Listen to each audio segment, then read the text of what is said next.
Sequência à nossa série de exposições no livro de Atos dos Apóstolos, eu gostaria de convidar vocês a abrir o livro de Atos no capítulo 14. Nós faremos a leitura do versículo 1 ao versículo número 7. Atos capítulo 14. Eu farei a leitura, na minha Bíblia, ela é a versão Nova Almeida atualizada. Você pode fazer a leitura na Bíblia que você se sentir confortável, qual versão, melhor dizendo, você se sentir confortável. Diz assim, a partir do versículo 1. Em Icônio, Paulo e Barnabé entraram juntos na sinagoga judaica e falaram de tal modo que veio crer grande multidão, tanto de judeus como de gregos. Mas os judeus que não tinham crido incitaram e irritaram os ânimos dos gentios contra os irmãos. Entretanto, Paulo e Barnabé ficaram bastante tempo em Icônio, falando ousadamente no Senhor, o qual confirmava a palavra da sua graça, concedendo que, por meio da mão deles, se fizesse sinais e prodígios. Mas o povo da cidade se dividiu. Uns eram pelos judeus, outros pelos apóstolos. Então surgiu um movimento entre os gentios e os judeus com o apoio das autoridades para os maltratar e apedrejar. Quando Paulo e Barnabé souberam disso, fugiram para Listra e Derbe, cidades da Licaônia, e para as regiões vizinhas, onde anunciaram o Evangelho. Meus irmãos, até aqui diz a palavra inerrante e infalível do Senhor Jesus. Hoje nós estamos... melhor dizendo, desde o capítulo 13, nós entramos em uma verdadeira dobradiça do livro de Atos. Nós começamos a perceber que o foco passa a ser a evangelização daqueles que estão além do território da Judéia, do território da Galileia, do território da Palestina, além desses territórios. Agora eles estão indo até os confins da terra. Esse é o nome, aliás, essa é a nossa temática, né? Até os confins da terra. E aqui, irmãos, nós vemos uma ênfase muito forte em evangelização. No capítulo, melhor dizendo, na mensagem anterior, nós já vimos um enfoque muito forte na evangelização, e aqui ele continua tratando. Lucas, ao escrever, ele enfoca muito essa palavra ir e pregar o evangelho. Nós vemos os atores, ou melhor, os personagens, eles se envolvendo em evangelização em todo o tempo. E aqui no versículo 1, não é diferente. Nós vemos uma verdadeira mudança de cenário. Eles estão indo para uma outra cidade. Antes de entrarmos, melhor dizendo, no primeiro versículo, eu gostaria de dizer um pouquinho sobre esse tema que eu dei a mensagem. Lições sobre evangelização. Nós extrairemos daqui, desse texto, algumas lições sobre evangelização. E nós temos sido lembrados em todo o tempo sobre a importância de nós evangelizarmos, né? O pregador inglês, né, o último dos puritanos, o pastor batista, chamado Charles Spurgeon, ele tem uma frase muito interessante. A frase diz assim: todo cristão ou é um missionário ou é um impostor. Todo cristão ou é um missionário ou é um impostor. É de fato isso que nós somos. Ou nós somos cristãos que evangelizam, que pregam em tempo integral, a nossa vida testemunha sobre o evangelho e nós abrimos a boca para pregar o evangelho, ou nós somos verdadeiros impostores. Nós vestimos uma capa de religiosos durante o domingo, mas durante a nossa semana nós sequer temos a palavra evangelho em nosso vocabulário. Ou seja, resumindo aqui, aquilo que o Spurgeon disse é verdade. Todo cristão, ou ele é um evangelista, ou ele é um missionário, ou ele é um impostor. Essa frase aqui é um pouco de impacto, um pouco forte, mas é para mexer conosco. Eu gostaria de que você acompanhasse na sua Bíblia a partir do versículo 1. Diz assim: em Icônio, Paulo e Barnabé entraram juntos na sinagoga judaica e falaram de tal modo que veio a crer grande multidão, tanto de judeus como de gregos. E nós vimos que na última pregação nós estávamos situados em Antioquia da Pisídia, né? Antioquia da Pisídia, que ficava a 130 quilômetros aqui da cidade de Icônio. Todas elas estavam localizadas, todos esses nomes aqui, Antioquia da Pisídia quanto Icônio, estão localizados na região da Galácia. Então, quando nós vamos ler a carta de Paulo aos Gálatas, A carta de Paulo aos Gálatas, ele não está falando uma igreja específica da Galácia. Galácia era uma região muito grande. Então, a carta de Paulo aos Gálatas era para uma região, era uma carta circular que passava de igreja em igreja. Só para a gente situar aqui geograficamente. Então, voltando, eles saem da Antioquia da Pisídia e eles chegam na cidade de Icônio, que era a capital da Licaônia. Né? Nós vemos aqui no penúltimo versículo, Licaônia, a palavra, eram formados por algumas cidades pequenas, mas Icônio era a capital dessa região. E aqui vemos, em Icônio, Paulo e Barnabé entraram juntos na sinagoga judaica e falaram de tal modo. Que de tal modo? Quando nós regredimos alguns versículos, nós vemos que eles entravam, já era uma estratégia de evangelização, uma estratégia missionária eles são chamados aqui de apóstolos, e melhor dizendo, nós explicaremos mais para frente porque o termo chamado de apóstolos. Eles entravam nas sinagogas e eles aproveitavam o espaço que era dado a eles para então pregar as boas novas. Eles chegam então a falar de tal modo, eles chegam a expor a palavra de Deus de tal modo. Então ele está fazendo esse tal modo uma ênfase àquilo que já havia sido feito. Eles falavam com ousadia, eles falavam cheios do Espírito Santo, eles falavam com intrepidez, eles anunciavam com alegria. Era assim que era a mensagem deles. Então eles falavam de tal modo que veio crer grande multidão, tanto de judeus como de gregos. Aqui nós podemos extrair uma outra informação importante de Icônio. Era formado tanto por judeus, ou seja, aqueles que eram adeptos do judaísmo, como também de gregos, ou seja, como de gentios. Era uma cidade, então, mista, tinha uma ênfase grande no judaísmo, mas tinham muitos gentios também. E aqui, irmãos, eu gostaria de extrair a primeira lição desta mensagem. Aproveite todas as oportunidades para pregar o Evangelho. Olha que interessante, eles acabam de chegar no lugar, eles veem uma sinagoga, eles logo entram na sinagoga e fazem daquele local ali um ambiente, um local, um ponto de pregação e de anunciação do Evangelho. Isso aqui, com certeza, partiu da percepção, da leitura cultural que eles fizeram naquele momento. Eles chegam naquela região, eles observam uma oportunidade e falam, essa é a oportunidade que nós vamos abraçar. Se deu certo lá na Antioquia da Pisídia, vamos tentar aqui também, né? Talvez, imagine você, Paulo e Barnabé conversando, eles acabando de chegar na cidade, imagine você, eles acabando de chegar na cidade e falam, por onde a gente começa? Imagine qual a situação. Aí um deve falar para o outro, poxa, que tal a gente começar por onde a gente começou lá em Antioquia? Aí os dois entram, eles aproveitam a oportunidade que está aberta para eles. Por que essa aplicação serve para a gente, irmãos? Nem sempre nós vamos ter todas as oportunidades perfeitas para anunciar o Evangelho. Você, alguma vez, já imaginou pregar o Evangelho no seu trabalho, só que você fica aguardando o momento onde está todo o ambiente favorável para você pregar o Evangelho? Ou então, na sua casa mesmo, você fala, não, se alguém perguntar para mim, eu já tenho a resposta pronta. Você fala, poxa, eu tenho anotadinho aqui. Mas quando você está diante de uma situação que não é tão favorável, é um pouco mais hostil, você fica um pouco retraído e fala, bom, é não melhor falar nada, que eu tenho que esperar o momento certo. Qual é o momento certo? Às vezes não vai ter o momento certo, e você está aguardando o momento certo para pregar o Evangelho para uma pessoa. E possa ser que essa pessoa, ela vai morrer sem conhecer a Jesus, porque você está esperando o momento certo. Qual é o momento certo para a salvação, irmãos? De uma pessoa. É agora.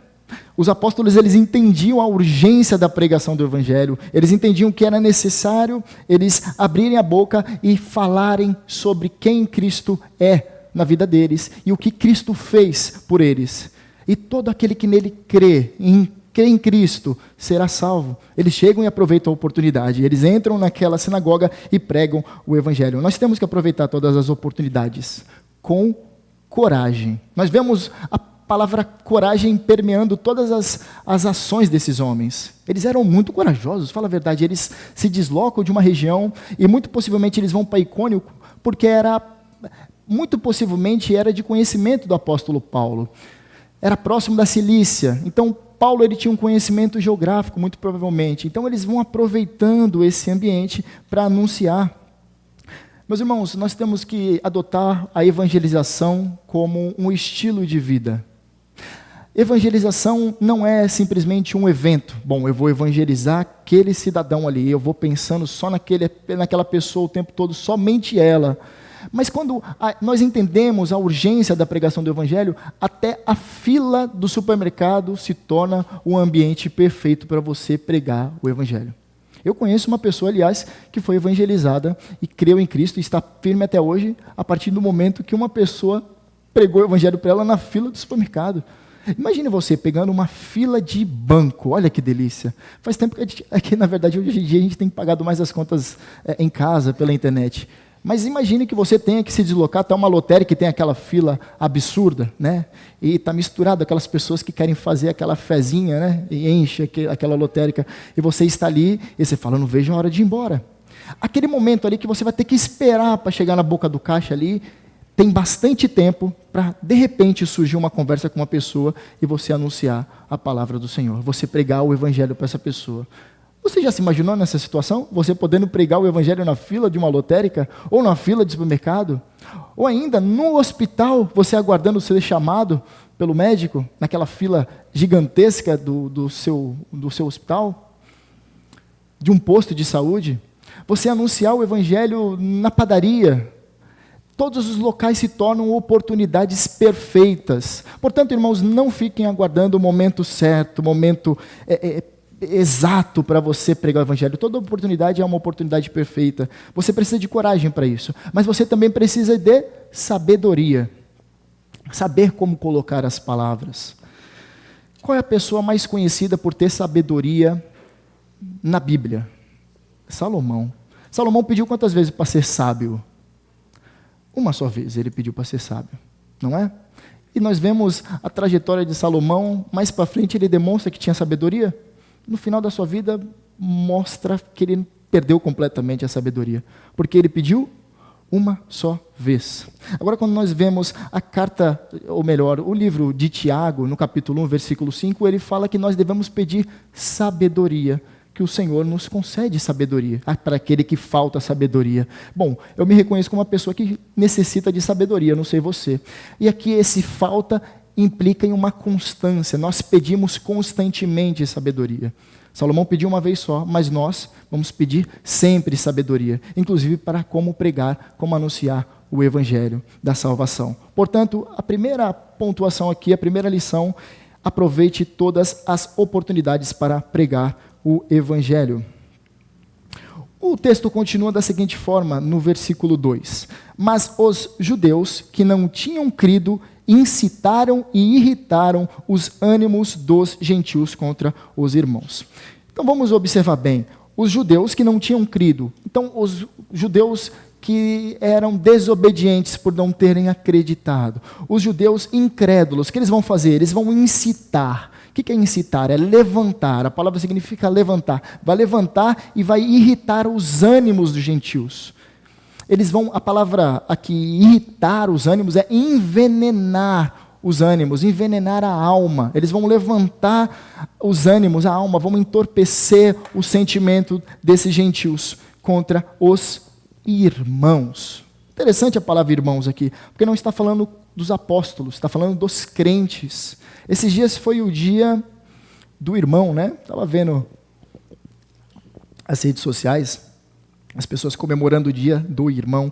Essa palavrinha irmão aqui tem uma ênfase doutrinária robusta demais aqui, daria para a gente ficar toda a pregação falando só sobre essa palavrinha aqui, irmãos. Porque, meus queridos, nós estamos aqui nesse lugar, e a pessoa que está ao seu lado, está à sua frente, está atrás de você, ela é considerada como irmão seu. Geralmente nós temos a tendência, e eu tenho essa dificuldade, de chamar todo mundo de irmão, né? Às vezes até as pessoas que são incrédulas eu acabo chamando de irmão, né? Mas aqui eu cometo uma falha, as pessoas não são irmãos meus, as pessoas que não creram em Cristo, elas não são minhas irmãs. Elas não têm parte com aquilo que eu creio. A palavra irmão tem uma ênfase muito forte. Primeiramente, fala que a pessoa que está comigo, ela tem o mesmo passado que eu. Todos nós aqui nesse lugar temos o mesmo passado. Todos estavam mortos em transgressões e pecados. Todos estavam considerados como inimigos de Deus. Nós éramos o quê? Filhos da ira, filhos do diabo. É isso que as Escrituras nos chamam, é assim que nós éramos. Mas um dado momento na nossa história, Cristo encontrou conosco. E aqui nós nos tornamos irmãos. Irmãos, não por conta do nosso sangue, que tem alguma relação com o sangue da pessoa que está ao seu lado, mas por conta do sangue de Jesus, o sangue de Cristo que nos torna irmãos. Nós nos tornamos todos família de Deus, é assim que a palavra nos ensina, nós somos família de Deus.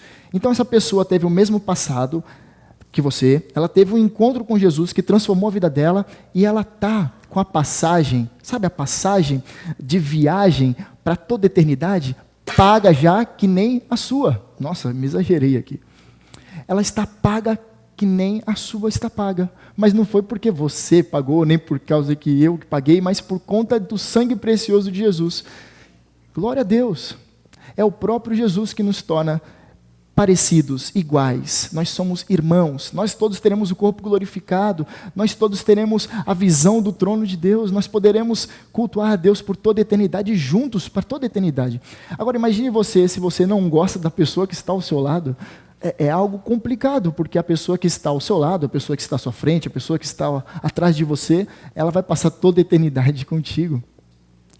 Então eu acho que é o tempo da gente desfazer qualquer tipo de rusga, pois nós cremos que todos somos irmãos. Meus irmãos, o texto continua da seguinte forma, versículo 3. Entretanto, a partir dessa perseguição, Paulo e Barnabé ficaram bastante tempo em Icônio, falando ousadamente no Senhor.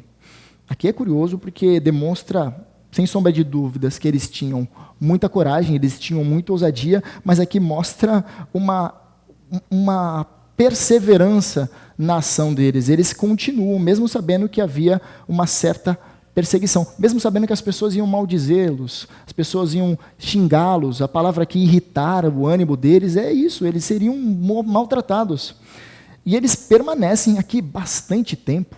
Aqui a gente não sabe se eles ficaram algumas semanas, alguns meses, a gente não sabe. Mas eles ficaram bastante tempo, e Lucas faz questão de deixar registrado aqui, mesmo apesar da perseguição, eles ficaram bastante tempo em Icônio. E falando ousadamente no Senhor.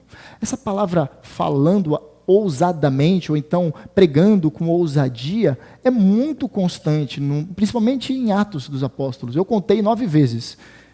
Talvez você contando mais, talvez você encontre mais outras vezes. Mas eles tinham esse costume de pregar com ousadia, pregar com intrepidez, eles continuavam.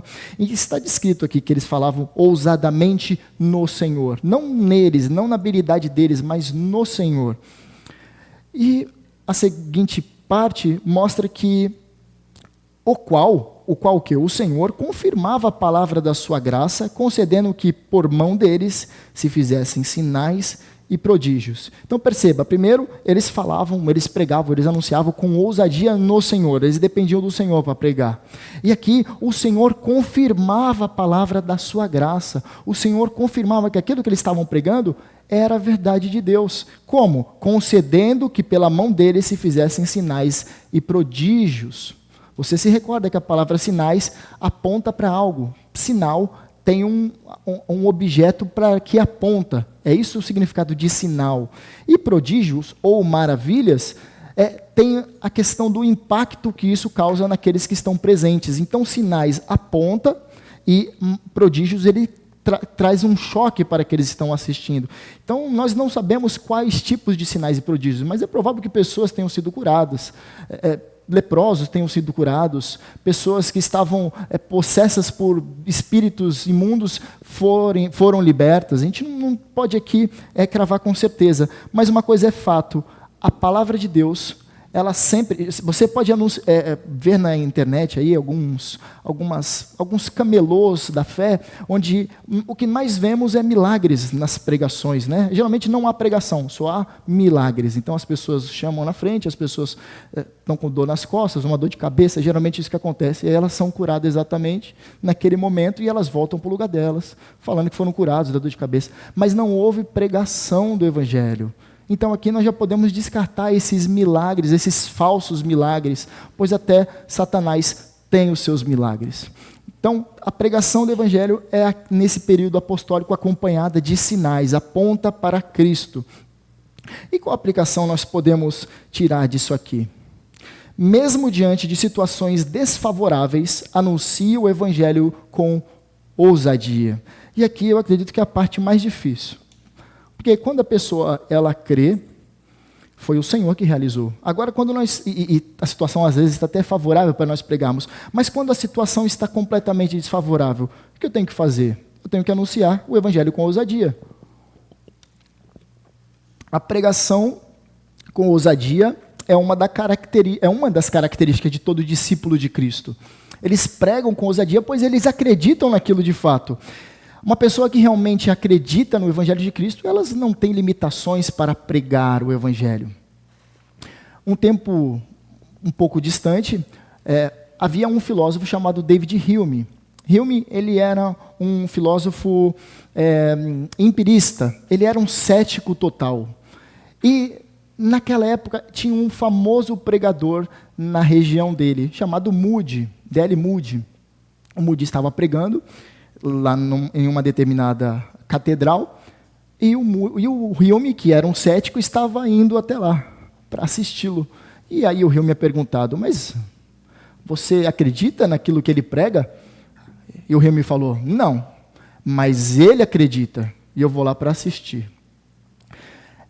Olha que interessante, uma pessoa completamente cética, ela vai ouvir, porque aquela pessoa que está pregando com ousadia, ela acreditava. Muitas vezes nós ficamos um pouco restritos diante de pessoas que não creem, né?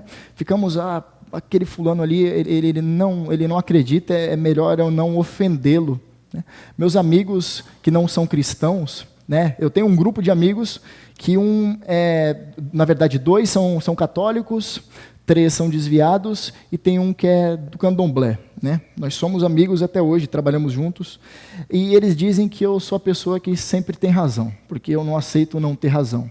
E eu falo, realmente, quando eu tenho razão, não adianta que eu vou bater o pé, eu vou até o final. Eu tenho razão mesmo, e eles pensam que às vezes eu estou brincando. Eu falei, não, mas é sério mesmo.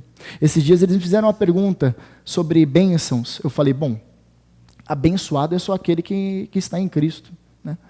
Aí ele, como assim? O cara do candomblé ficou revoltado comigo. Como assim? As bênçãos só estão sobre quem está em Cristo? Eu falei, sim. Fora de Cristo tudo é maldição. Né? E aí ele ficou um pouco indignado com a minha colocação, um pouco arrogante da minha parte para os padrões pós-modernos, mas eu não posso falar nada diferente disso. É a verdade. Eu não vou negligenciar a verdade. Realmente, só quem está em Cristo é abençoado. Né? Poxa, mas aí ele falou, as pessoas podem ter posses financeiras, elas podem ter um carro, pode estar vivendo, mas eu falei, mas tudo isso aqui perto de Cristo é perda, tudo isso aqui perto de Cristo é incomparavelmente pior, não tem como, Cristo é tudo que eu tenho, Cristo é tudo que nós temos, aliás. Então, assim, tudo que está fora de Cristo não é bênção. A pessoa ela pode desfrutar aqui, mas eu tenho certeza que na eternidade futura ela vai ter que dar contas daquilo que ela teve, as posses que ela teve. E eu tenho certeza que se colocar numa balança, não vai valer a pena. Ela dará, de certa forma, ela terá que prestar contas diante ao Senhor. Então, retornando aqui, mesmo diante de situações desfavoráveis, anuncie o Evangelho com ousadia. Mesmo diante de pessoas que não creem, mesmo diante de uma situação chata de falar, tenha coragem e sabedoria e seja ousado em pregar. Não desanime diante de nenhuma oposição. Mas agora, como a gente pode ser ousado? Nós vemos que os discípulos eles eram pessoas cheias do Espírito Santo. Elas eram alegres e cheias do Espírito Santo. E como eu posso ser cheio do Espírito Santo? Eu gostaria de rapidinho ir para a carta de Paulo aos Efésios, lá no capítulo 5. É um texto famoso, versículo 18. E não se embriaguem com o vinho, pois isso leva à devassidão, mas deixem-se encher pelo Espírito Santo. Meus irmãos, essa exortação de Paulo aqui começa no capítulo 14. Desculpe, no capítulo 4, onde ele está enfatizando como eu tenho que ser para ser alguém santo. Ele vai falar que nós temos que nos despir do velho homem e nos vestir do corpo de uma nova natureza. É isso que ele está tratando. Então, depois ele vai falar várias coisas que nós devemos deixar de fazer. Aquele que roubava, não roube mais, pelo contrário, trabalhe, fazendo com as próprias mãos o que é bom. E, enfim, ele vai trazendo substituições. Coisas negativas que nós fazemos, nós devemos passar a fazer coisas positivas. E, na sequência, ele vai trabalhando tudo isso até chegar nesse versículo. E não se embriaguem com vinho, pois leva à devassidão, mas deixem-se encher do Espírito Santo. A palavra deixem-se encher é a melhor tradução do que enchei-vos, pois está no modo passivo. Você não se enche, você é deixado de maneira passiva a se encher do Espírito Santo. Então, mas como a gente fica diante disso? Se eu antes me vivia embriagado com vinho e levava a devassidão, levava a impureza, como eu ajo agora? Eu tenho que me deixar ser cheio do Espírito Santo. Como eu então me deixo ser cheio do Espírito Santo? O versículo 19 responde, falando entre vocês com salmos, e aqui a palavra salmos não é somente o livro de salmos, mas toda a palavra de Deus. Você tem que falar, ter conversas com seus irmãos, conversa entre nós cristãos, falando sobre a palavra de Deus. É isso que tem que estar nos nossos lábios, palavras temperadas com sal da graça.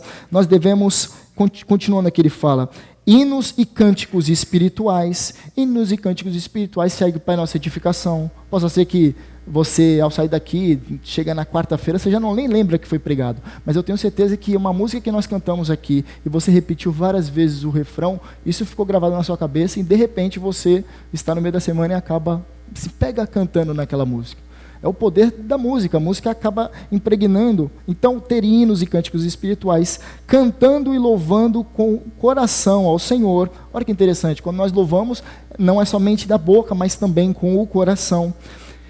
E aqui, ele conclui, dando sempre graças por tudo a nosso Deus e Pai, em nome de nosso Senhor Jesus Cristo.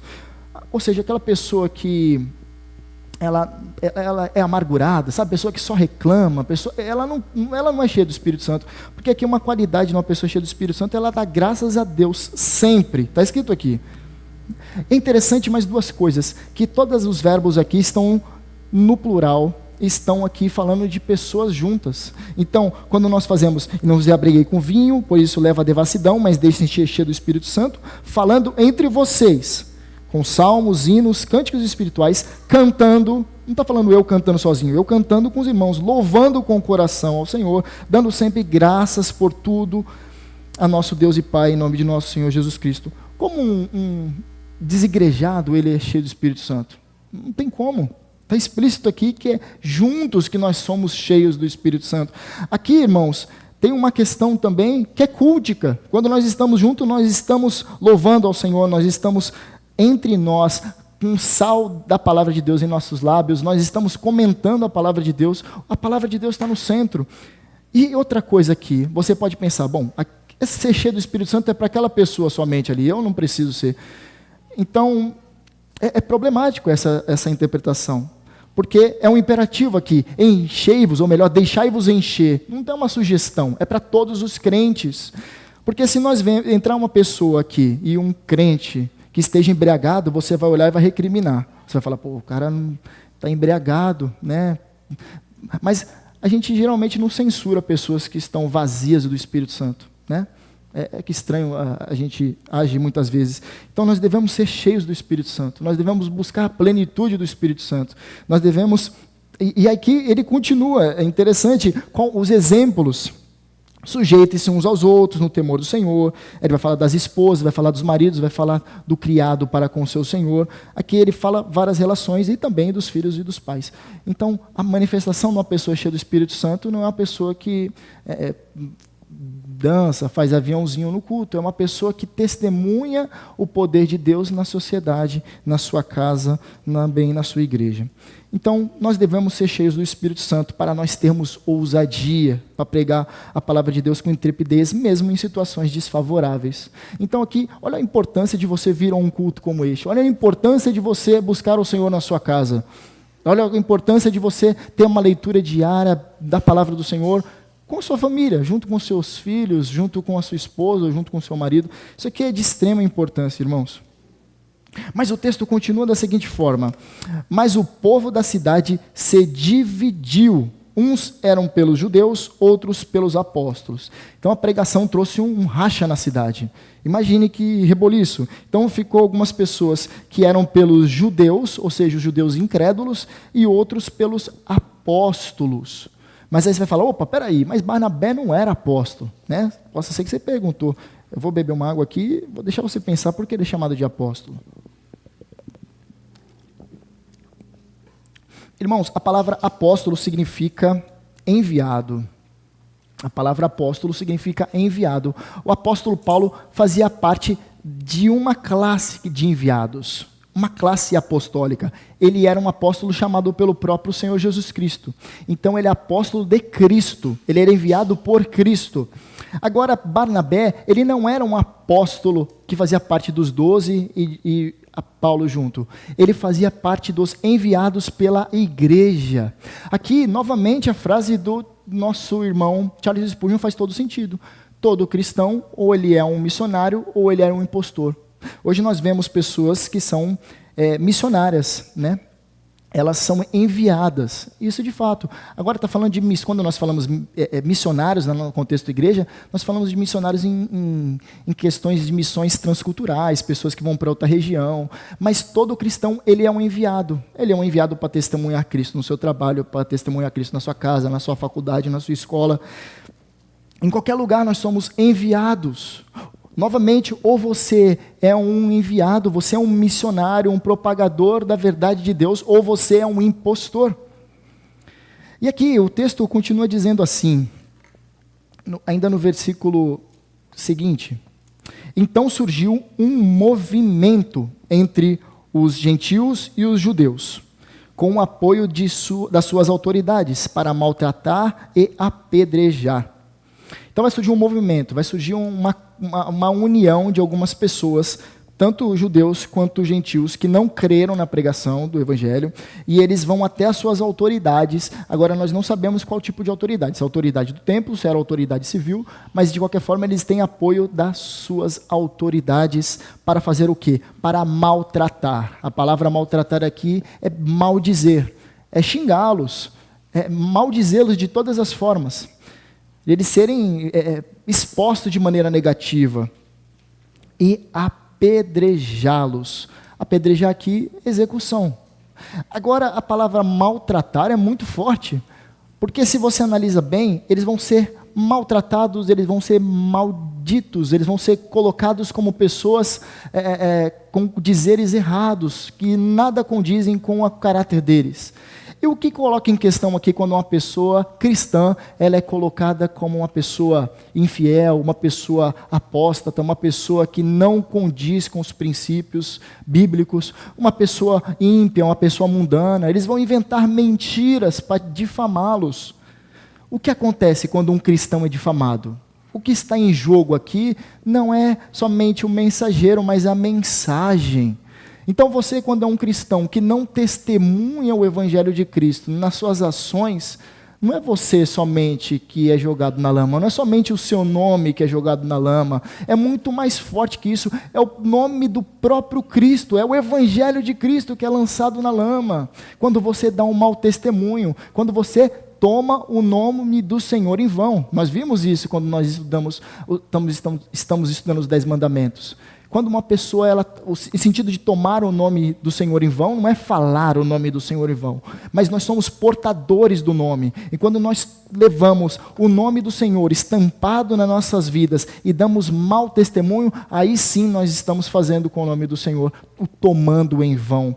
Então quando nós damos mau testemunho, uma pessoa que fala palavrão, uma pessoa que xinga, uma pessoa que é avarenta, maldizente, ímpia, lascívia, uma pessoa que é imoral, e ela se diz cristã, não é somente ela que está levando o nome dela para a lama, ela está levando o nome do Senhor, do Evangelho, ela está levando o nome do reino de Deus para a lama junto com ela. É muito mais forte, é muito mais pesado, irmãos. Isso aqui é muito mais grave.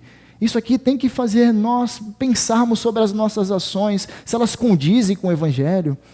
Agora, quando nós não temos nenhum tipo de temor, nenhum tipo de reverência ao nome de Deus, realmente aí tanto faz. Mas quando nós somos crentes, nascemos de novo, somos regenerados, aí há um peso. Mas para os ímpios não tem peso nenhum, pois eles estão destinados à danação eterna. Agora, para aqueles que creram uma vez no Evangelho, foram regenerados pelo Espírito Santo, estão no processo de santificação, e essa santificação os levará um dia à perfeição completa, e eles desfrutarão do gozo eterno na presença de Deus. Aí quando elas cometem um erro, por mínimo que seja, há um pesar no coração delas, e elas se arrependem,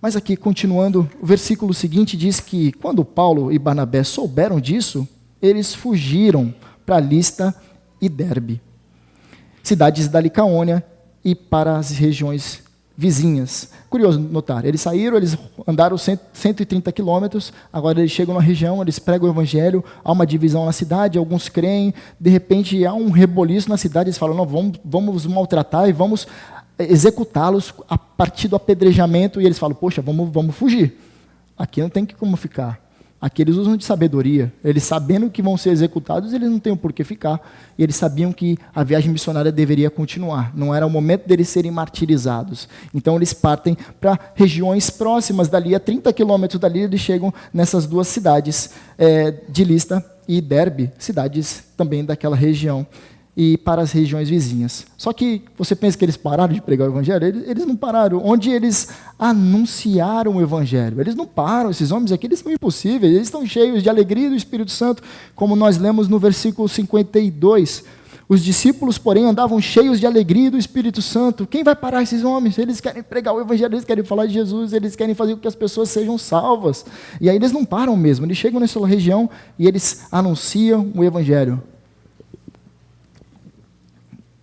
E aqui nós podemos tirar mais uma aplicação, mais uma lição e última lição sobre como saber evangelizar, como podemos aplicar essas lições na nossa vida. Não se sinta frustrado se ao evangelizar não obter os resultados esperados. Vamos imaginar que você pregou, talvez já tenha tido essa experiência, você pregou o evangelho para uma pessoa, para uma criatura, o termo certo, você pregou o evangelho para uma criatura e essa criatura, ela não creu e ainda tirou sarro, tirou onda ainda da pregação que você fez. Aquilo que você tinha de mais precioso, você entrega para essa pessoa e essa pessoa se desfaz. E aí, muito possivelmente, você vai ficar, se foi a primeira vez que você evangelizou, você vai ficar um pouco abatido, você vai ficar um pouco entristecido, você vai ficar um pouco desanimado e continuar pregando. Aí você fala, poxa, como eu vou fazer isso para a próxima pessoa? Meu irmão, isso foi pregado da última vez. A pregação serve tanto para trazer salvação, mas também para trazer juízo sobre a pessoa que não creu. Ela foi avisada sobre a ira vindoura, ela recebeu essa notícia. O evangelho tem duas notícias, uma boa e uma má. A boa é para aqueles que creem, e a má é para aqueles que não creem. Eles receberam as duas notícias, a boa e a má, só que eles preferiram a má notícia, e ficaram com a má notícia, que eles perecerão, eles receberão a ira de Deus, eles estarão diante da eternidade toda, sofrendo diante da ira de Deus. A presença de Deus estará no inferno? Sim. O Senhor Deus é o Senhor também do inferno. Algumas pessoas dizem que não, no inferno não haverá Deus. Haverá sim, só que a face de ira de Deus estará lá. Não aí a face de graça de Deus. Ele estará lá sim, ele estará lá para punir aqueles que não creram. Os seus inimigos estarão diante dele por toda a eternidade sendo punidos. Deus não se ausentará. Há algum lugar onde Deus não possa estar? Não, no inferno, porque o inferno é um lugar impuro, negativo. O inferno, meus irmãos, é um lugar extremamente santo, porque lá estará sendo aqueles que são os malfeitores, aqueles que não creram no Evangelho de Cristo, eles estarão recebendo a ira de Deus, e a justiça de Deus estará sendo feita. A santa justiça de Deus estará sendo executada no inferno. Portanto, o inferno não é um lugar onde não haverá santidade de Deus. Haverá santidade de Deus manifesta, punindo aqueles que não receberam o evangelho da salvação. Mas voltando, não se sinta frustrado se ao evangelizar não obter os resultados esperados. Meus irmãos, nós não evangelizamos por resultados, né? Algumas igrejas que têm o momento do apelo e as pessoas vêm até a frente e fica o diácono calculando. Aí no final ele chega e fala, olha, 10 almas foram salvas hoje. Há pregadores que dizem, eu preguei hoje e 20 pessoas foram salvas. Eu falo, é mesmo? Como você sabe que as 10 foram salvas? Porque elas ouviram o apelo, pois elas atenderam a um tipo de chamado e foram até a frente. Isso não caracteriza como salvação. Salvação nós vamos ver se elas dão frutos de arrependimento ao longo das suas vidas, né? É o próprio Deus que converte pecadores, não somos nós. Então, se no momento você pregar o Evangelho e a pessoa ela não crê no Evangelho, pode ter certeza que o Senhor não converteu ainda. Possa ser que mais para frente ela será evangelizada por outra pessoa e pode ser que ela creia, mas até o momento não fique decepcionado consigo mesmo. Algumas pessoas que dizem assim, eu não tenho conhecimento suficiente para pregar o Evangelho e eu tenho medo que essa pessoa me faça uma pergunta que eu não sei responder, e aí eu vou ter que vir para a igreja. Se você tem um relacionamento com o Senhor, se você vive em intimidade com Deus, se você lê a palavra dele constantemente, se você tem vida de oração com o Senhor, se você tem comunhão com os seus irmãos, se você tem vida ativa com o Senhor, não há por que você temer. O Senhor diz, o próprio Cristo diz, em dado momento, que quando os discípulos fossem colocados em situações diante de autoridades, para eles ficarem tranquilos, pois o próprio Espírito dará as palavras certas para eles pregarem o Evangelho. Você sabe qual é o Evangelho. Você sabe que houve uma criação, uma queda, redenção e haverá glorificação. Você sabe esses 4 eventos históricos aqui. Isso aqui já é o suficiente para você pregar o Evangelho. Ah, mas surgiu uma dúvida teológica, uma dúvida que eu não sei. Meus irmãos, nem os maiores teólogos do mundo têm resposta para todas as questões levantadas pelos incrédulos. Pois nós temos a palavra de Deus, e algumas coisas não estão reveladas de maneira explícita, de maneira clara, de maneira completa. Por isso, há momentos que nós ficaremos, poxa, como eu respondo isso aqui? E isso caberá a você continuar a procurar sobre como responder essas questões. De qualquer forma, Pedro escreve em uma das suas epístolas que nós devemos santificar a Cristo no nosso coração. Para nós darmos testemunho da nossa esperança, nós devemos santificar Cristo no nosso coração. O que isso significa santificar Cristo? Nós devemos separar Cristo como o Senhor das nossas vidas, dos nossos corações. E aqui sim nós poderemos testemunhar a palavra da salvação e darmos a razão da nossa esperança para aqueles que não creem. Já que é o próprio Deus que converte pecadores, portanto nós não devemos desanimar, nós devemos continuar pregando o Evangelho. Não deu certo hoje, vou pregar para outra pessoa. Eu vou insistir com esse cidadão aqui. Há pessoas que eu insisto até hoje. Há pessoas que não foram convertidas e eu encho o saco delas. Eu as chamo de todos os nomes que são colocadas na Bíblia, que de fato elas são.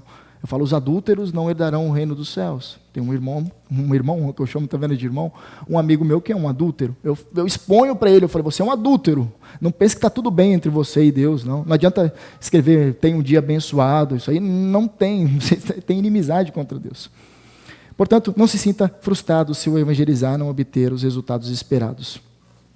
Vamos fazer uma síntese aqui. Diante da oportunidade que eles fizeram, pregaram com ousadia. Eles falaram de tal modo que eles pregaram com ousadia. Diante da perseguição, eles foram corajosos para permanecer pregando.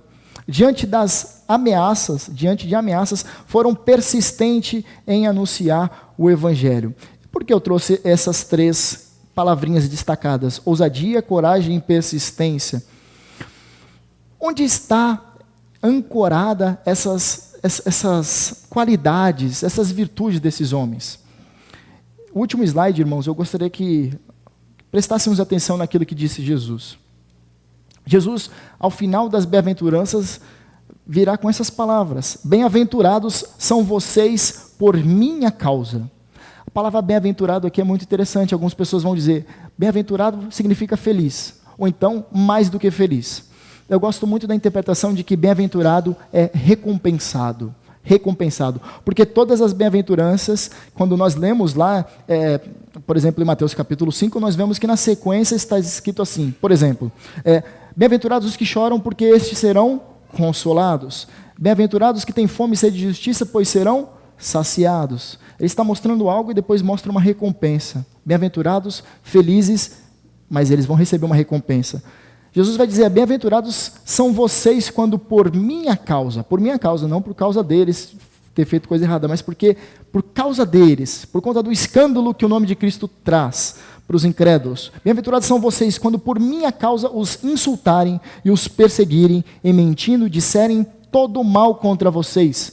Agora ele traz: alegre-se, alegre-se e exultem, porque é grande a sua recompensa nos céus. Pois assim como perseguiram os profetas que viveram antes de vocês, assim também acontecerá com vocês. Agora ele está falando: alegre-se e exultem, por quê? Porque há uma recompensa no céu que já pertence em vocês. Então o que estava ancorado à emoção, ou melhor, desculpe, a coragem, onde estava ancorado a ousadia, a persistência destes homens? No fato de que eles já têm uma recompensa no céu. Tudo que vier agora é lucro. Viver é Cristo, morrer é lucro. Mesmo que eles forem perseguidos, eles vão continuar falando, porque não tem nada que pode parar o avanço do reino de Deus. Nós, irmãos, nós já somos recompensados por isso, nós simplesmente servimos com alegria e com constância, sem desanimar. Por último, irmãos, eu gostaria de trazer novamente sobre a questão do Espírito Santo presente em todo o livro de Atos, melhor dizendo. Quando nós abrimos a carta de Pedro, no capítulo 4, versículo 14, diz assim, sobre essa questão de sermos cheios do Espírito Santo e sermos perseguidos. 4:14 está escrito assim: se são insultados por causa do nome de Cristo, vocês são bem-aventurados. Ele está rememorando aqui. Porque o Espírito da glória, que é o Espírito de Deus, repousa sobre vocês. Meus irmãos, para nós pregarmos o Evangelho, antes de tudo nós precisamos sermos plenos do Espírito Santo. Nós precisamos ser a habitação do Espírito Santo. Nós não devemos apagar ou entristecer o Espírito Santo.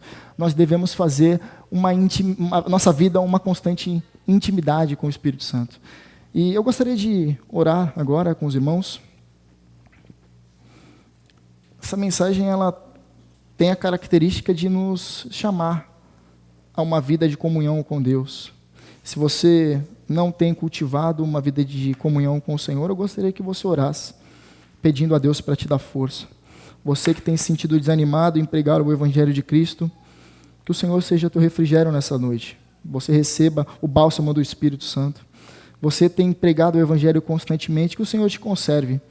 E que você cuide para não cair. Aquele que está de pé, cuide para que não caia. Mantenha essa vida de comunhão com o Senhor. Oremos.